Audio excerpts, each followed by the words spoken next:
Hello Virgo, welcome to your horoscope for the week. This is for Virgo Sun as well as for Virgo Risings and Virgo Progressed. So let's jump into it, Virgo. I feel like you guys are going Alexander Supertramp on this on this shit a little bit. Your channeled song, you definitely need to listen to that, but that was one of my favorite movies growing up, and it's funny because it just screamed at me when it came on for your song. So I feel like it was really talking about this 8th house and this 2nd house that you guys are going through at the moment.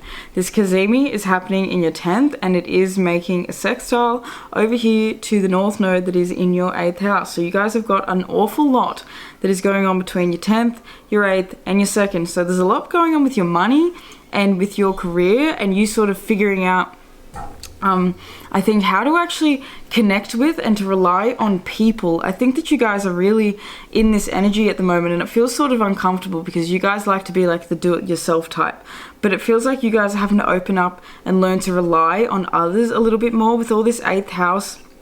And you've got Saturn in the 7th, you've got Neptune in the 7th. It feels like a really potent time for you and your connections. You know, you've got all of this energy from your 7th through to your 10th house.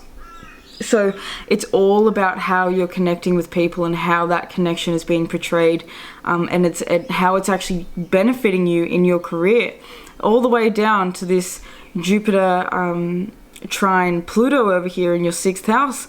So it's like literally your daily connections, the way that you're connecting with people daily, the conversations that you're having, the you know, just the even the routes that you're taking driving, you know, all these things. It feels like you guys really are building on who it is that you know and how you can build sort of, it's not even about building, it's more so like networking is really the word that's coming up for you. And I know that you don't have anything in your 11th, but it's feeling for me like this Aquarius 6th over to this Jupiter in Gemini in the 10th. It's almost like you needing to like communicate and network with the people you know, that can actually help you get further, with people that can help you open your mind and move in a different sort of, not even a different direction, but just to move ahead with what it is that you're actually already sort of on the path of doing. Now, this Venus Cazimi is in your 10th house. So, you know, you guys are having a lot of activations in your career at the moment, in what it is that you're here to sort of be achieving. It feels like this is a time for achievement for sure, and that's sort of coming in naturally as you're able to sort of do the daily shit, work on the grind, have the conversations, build the network, do the things. It feels like it's almost like this annoying sort of energy, but it's also sort of, you know, your thing, which is Virgo. You know, you guys are able better than any other sign to sort of do the grind and to just sort of like, you know, stick, not even fully stick to a routine every single day, but you know how to like oil your machine. Like that's what my teacher says that Virgo sort of is. It's like oil and a well-oiled car. And so you guys know how to like oil and grease everything up and make sure that it's in working order.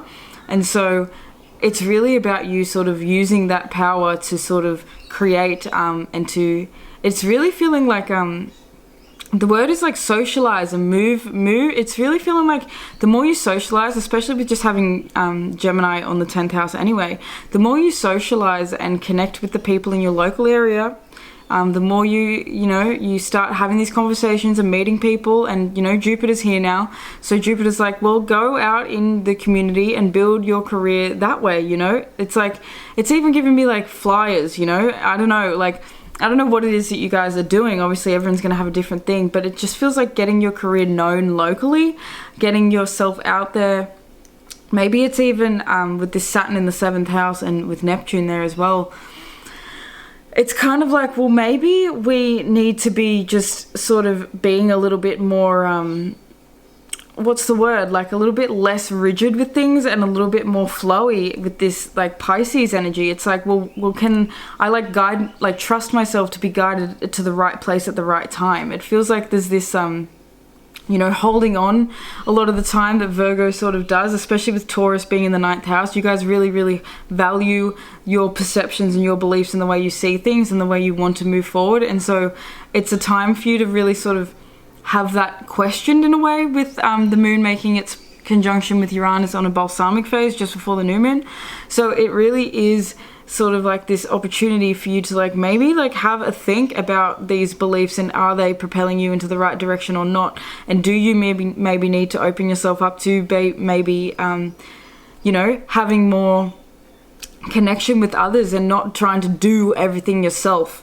You know, it feels very like second house Libra. It's very much I want to sort of do everything for myself. I want to look like the one that has sort of got it all worked out and got it all balanced and got it all figured out, when the truth is that you actually do need to rely on other people. With the 8th house having the North Node there, you know, Mars, Chiron, there's so much going on in this 8th house, and it's saying, well, these parts of you need to be addressed. There's this part of you that needs to sort of like go on this quest that says, maybe I don't need to have so much. Even with the Taurus on the 9th house and having Uranus there, it's the only planet left there at the moment. You know, Mars is about to move into here, and Mars does not like to be in Taurus, and so it's a little bit like needing to get clear on the fact that your values and your perceptions and your thoughts and your beliefs, they can be open to change. You know, they can be open to you know, maybe a little bit of movement. I've just heard it won't budge. So there's almost like I think in the past there's been this like clinging that you've found to your beliefs and your perceptions being the thing that you held on to tightly, and it feels like at the moment that's just not what you can sort of hold on to with Uranus being in Taurus, and with the moon sort of being in a balsamic phase as it moves into a new moon this week. It just feels like this is not the time to be erratically jumping around and saying like, this is the way it is, this is my belief, these are my thoughts. I feel like becoming overly obsessed with your beliefs is just not helpful and not healthy for you at the moment. It's more of a time to be open and curious and to talk with people, and to just like, it really is all about that communication. With Lilith and the South Node making their conjunction in the 2nd house, this isn't a time of being obsessed with your resources either. It's not a time to be overly, you know, in this energy of like, oh my god, if I don't have enough money, I can't do this, I can't do that. Like it feels like don't allow yourself to lose yourself in anxiety around money and around resources, because that might be something that wants to come up. It could be just that you're feeling quite emotional this week, because we're having this sort of strange moon activity over Uranus, the 9th house moving towards, you know, Jupiter, and having this new moon that's going to be in your 10th house in Gemini. It's almost like, you know, there's definitely this connection here between your 8th house and your 10th house that is bringing up maybe some deep rooted emotions around fear that you could even have, probably around resources and things, because things didn't work out in the past, and it's almost like this fear of things happening the same way they did, and you needing to sort of work through these fears is something that could be really helpful, especially with the trine that's going to be happening over this Cazimi to the South Node and Lilith. It is like, well, if you're able to actually see why maybe these things worked out the way they did without you needing to go down the rabbit hole and to judge yourself and to, you know, do all the whole judgment thing. It's not about judging. It's about you just looking at the facts, literally the facts. Jupiter in Gemini, Mercury in Gemini, it is about you just looking at the facts and going, well, what worked and what didn't, and what do I need to do differently? You have the Knight of Wands coming out with the Page of Swords and the Queen of Cups at the bottom of the deck. So I feel like you guys are going to be a little bit, and that's the thing with all this Aries in the 8th house, you guys could be feeling a little bit pissed off. Like there's a little bit of a pissy energy.